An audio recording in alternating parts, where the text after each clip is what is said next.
I am one of the first people in the world to hold this, the new Seestar S30 Pro. Is it just a toy, or is it finally a Dwarf 3 killer? I had a big problem. The weather forecast said clouds and rain are coming, so I had only 24 hours to test everything. Galaxies, nebulae, the sun, the moon, and even some crazy experiments. And spoiler, part of this night was a complete disaster. I made big mistakes and the software struggled. But the rest? Look at this image.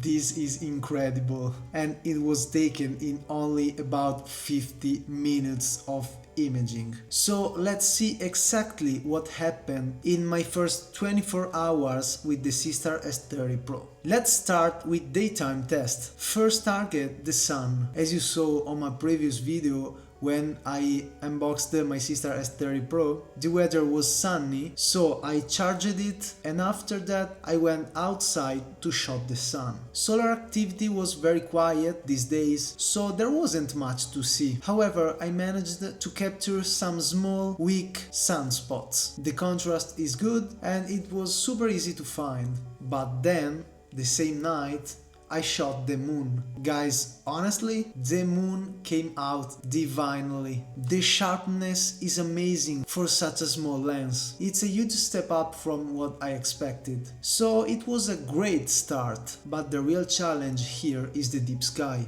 If you like my videos and if you like smart telescope, please consider subscribing to my channel. I love these smart telescopes and I will do lots more video about them. And I'm waiting for my second Seestar S30 Pro and also for the Dwarf Mini. Night falls, clouds are coming fast. I have to be quick. My first target was the California Nebula. Usually with the Seestar S50 or the Seestar S30, this target is too big. You need to use the Mosaic Mode, which takes lots of time. But with the S30 Pro, it fits perfectly. The wider field of view is a game changer here. I captured the whole nebula in a single frame without any stress. Also for this image I didn't collect a lot of data because, as I mentioned before, I had only one night to test as much things as I could. So the California Nebula fits perfectly the FOV of the S30 Pro,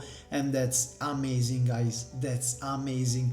If you stay 3 hours on that nebula, you will have a great result. Then I went for the big one, Orion and the Horsehead Nebula. I decided to test Mosaic Mode. I integrated for about 40 to 50 minutes and the S30 app did everything automatically. Look at this result. The editing is automatic. For a beginner, or if you just want a quick result, this is pure magic. With the Mosaic Mode you can have a really wide FOV, and that's amazing. Why are these photos so good for a budget device? Here is the secret. The S30 Pro allows 30 seconds exposures in Alt-Z mode. Most smart telescopes stop at 10 or 20 seconds to avoid field rotation. But here 30 seconds means more light and a better signal to noise ratio, and this is a massive upgrade. Okay, now let's be real, it wasn't all perfect. I tried to shoot Jupiter, it was not good. I simply couldn't lower the brightness enough, the planet resulted in a big white dot. I could see the principal moons, yes, but zero details on the planet's surface. Then I tried an experiment. I put a spike mask on the lens to get those cool star spikes on the Pleiades. Bad idea.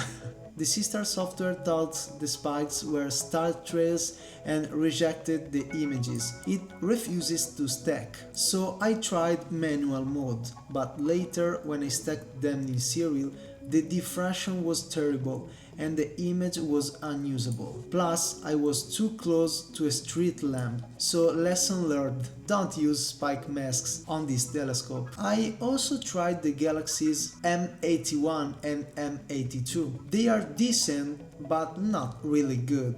Why? Because the clouds finally arrived. I didn't have enough time to integrate data. And remember, even a Pro smart telescope can't fix bad weather. I also tried to shot individually Orion Nebula and the Horsehead Nebula, and as you can see, the Orion Nebula came out pretty good, 20-25 minutes of total integration time, and it's a good result. But as you know, the Orion Nebula is really bright, so it's easy for a telescope like this to capture that nebula. With the Horsehead Nebula I integrated 50 minutes more or less, and the final result is this one. I processed it really quickly. Actually, I can do way better than this. But hey, we can see the Horsehead Nebula. Obviously we didn't have a great detail that night. There was like full moon. The Horsehead was like 20 degrees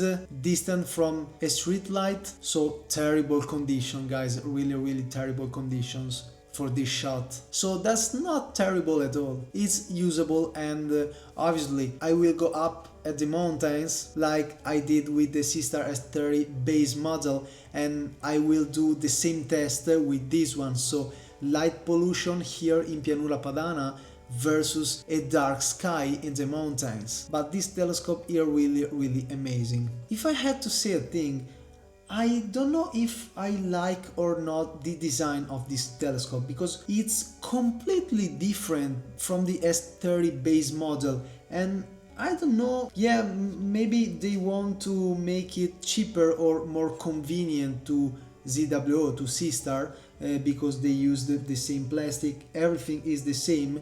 The only thing that changed is this Pro sign right here, but the optics changed. We have a quadruplet here, 160 millimeters compared to 150 millimeters of the S30 base model. The image sensor is different, but the rest is identical. So same battery, same case, same tripod, everything looks identical, guys. I don't know, maybe they could make a different skin or a different color for the telescope, some design. Come on, really? Like, this is a completely different smart telescope. The quality, the FOV, the image sensor is all different from the Seestar S30, and I don't know why they maintain everything else the same. Is this a good thing or a bad thing? I'm asking you. Let me know down below in the comment.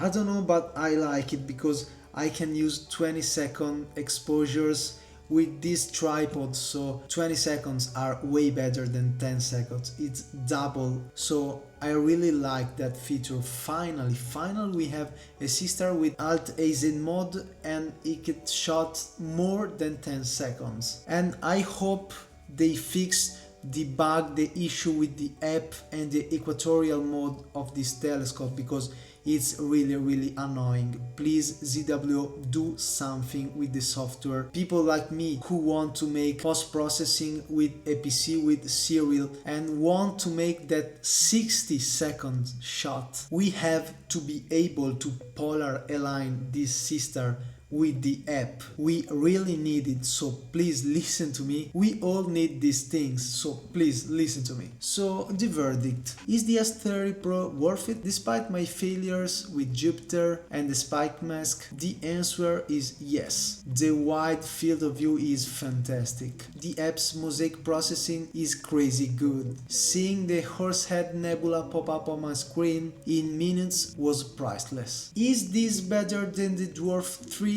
That is the big question. Let me know what do you think in the comments below. Thanks for watching, clear skies, and see you in the next video.